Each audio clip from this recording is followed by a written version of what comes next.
Share করছি tilapia মাছের fry. আসসালামু আলাইকুম এভরিওয়ান, আমি নাসরিন সুলতানা মিনা, সিরাজগঞ্জের মেয়ে। আমার রান্নাঘরে আপনাদের সবাইকে স্বাগত জানাচ্ছি।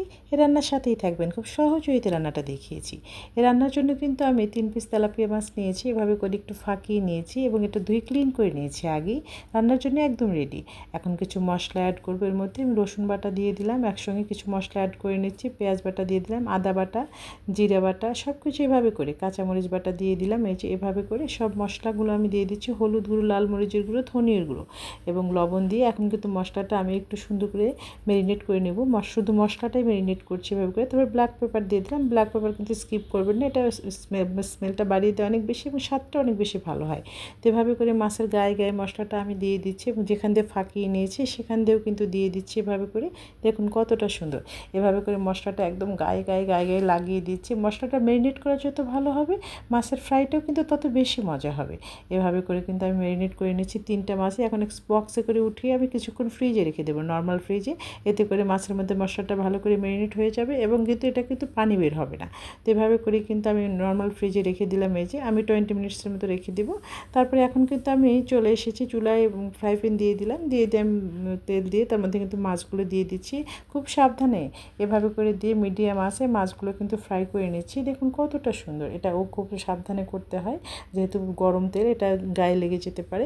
আসলে আগে কিন্তু তেলাপিয়া মাছ আমার তো পছন্দের ছিল না, কিন্তু আমি যখন চেন্নাই গেছিলাম আমার হাজব্যান্ডের একটা সার্জারি পারপাসে, তখন ওইখানে অ্যাপোলো হসপিটালে যখন ছিলাম তখন কিন্তু আমি খাবার খেতে পারছিলাম না। সাউথ ইন্ডিয়ান খাবার খাওয়া খুবই ডিফিকাল্ট।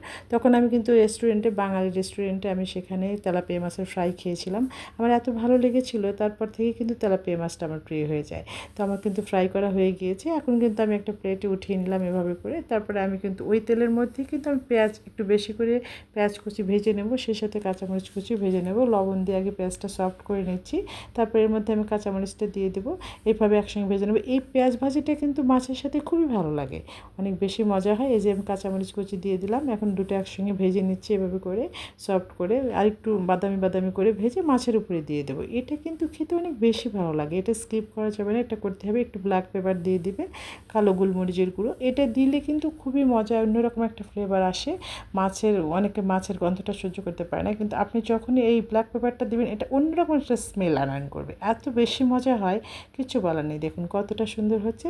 আমার পেঁয়াজ ভাজাটা কিন্তু হয়ে গিয়েছে। এই যে আমি এখন এটা উঠিয়ে কিন্তু মাছের উপর দিয়ে দেবো এভাবে করে মাছের সবগুলো মাছের উপরে পেঁয়াজ কাঁচামরিচ কুচি দিয়ে দিলাম। এই পেঁয়াজ ভাজাটা গরম ভাতে খেয়ে যে ভালো লাগে, কিছু বলার নেই, আপনিও ট্রাই করতে পারেন। এখন কিন্তু আমি এটাকে ভাতের মধ্যে দিয়ে খেয়ে নেব। দেখুন কতটা সুন্দর, এটা গরম ভাতে একেবারে অসাধারণ। আমার এরকম সহজ রান্না যদি ভালো লাগে তাহলে পেজ ফলো করতে পারেন। আজ বিদায় নিচ্ছি, সবাই সুস্থ থাকবেন, নিরাপদে থাকবেন, পরিবারের জন্য দোয়া করবেন। আল্লাহ হাফেজ।